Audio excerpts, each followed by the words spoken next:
Gandang araw mga kaibigan. Narito si Mommy Isabel. Tayo magluluto ng ating recipe na beef ribs sinigang sa bayabas.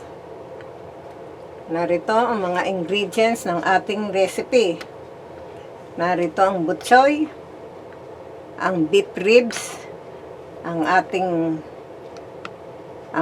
okra, ang ating green beans, ang ating broth, ang ating bayabas, lemongrass, sili, at sibuyas.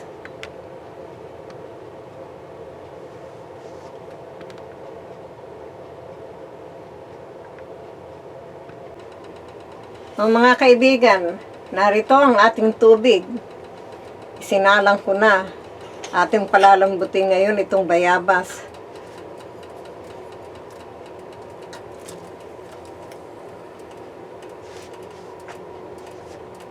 Ating takpan para madaling magbot.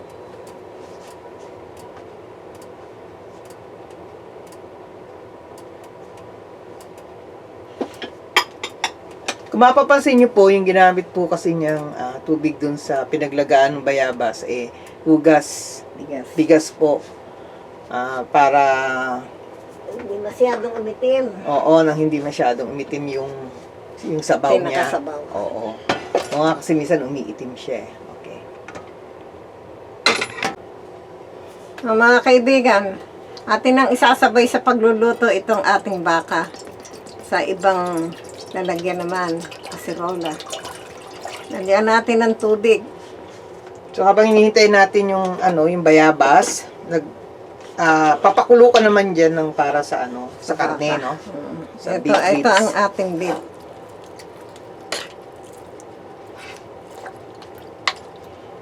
Ito'y palalambutin natin.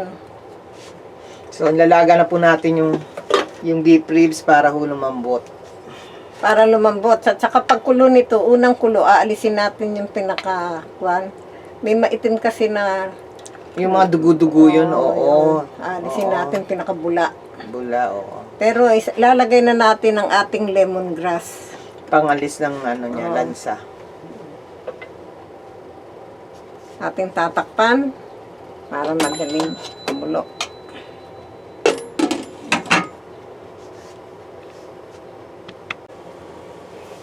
Mga kaibigan, naalis ko na ang pinakabula ng ating baka. Kasi yung pinakabula na yun sa unang kulo, itim. Kaya inalis ko na. Ngayon, ang ilalagay natin, ayan, sibuyas. Ito hinati ko na sa gitna.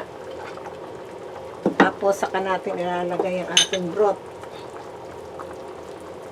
para lumambot. Atin ang tatakpan. Ito natin palalambutin na.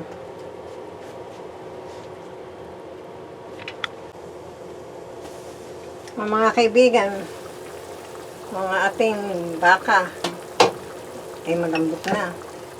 Pwede na natin isama itong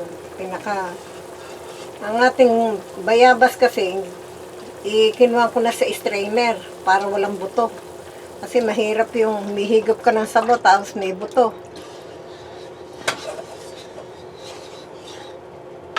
Tapos lalagyan sinala natin. mo na, sinala. Ko na. Tapos ito sili. Lalagay na natin ang ating green beans. Ang ating okra.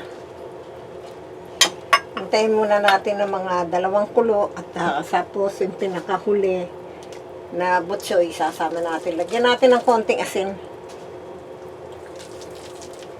Takpan muna natin.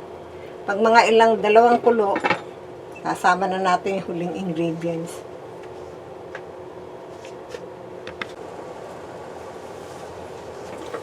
Nailang kulo na natin itong ating nilagay na okra at saka green beans. Ngayon, yung pinakahuli, nalagay na natin ang ating butchoy. Nagdagan ko yung butchoy. Masarap kasi ang maraming gulay. Sarap magulay. Pag nalanta naman kasi ito, konti lang eh. Parang lumiliit na siya.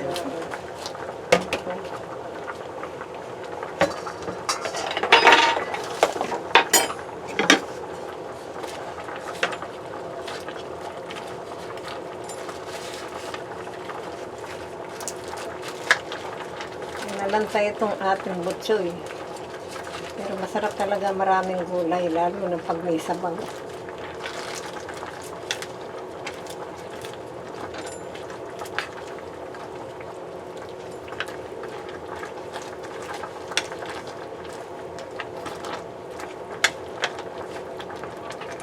Ngayon, tatakpan natin. Mga 2-3 kulo lang. Luto na yan. Pwede na tayong kumain.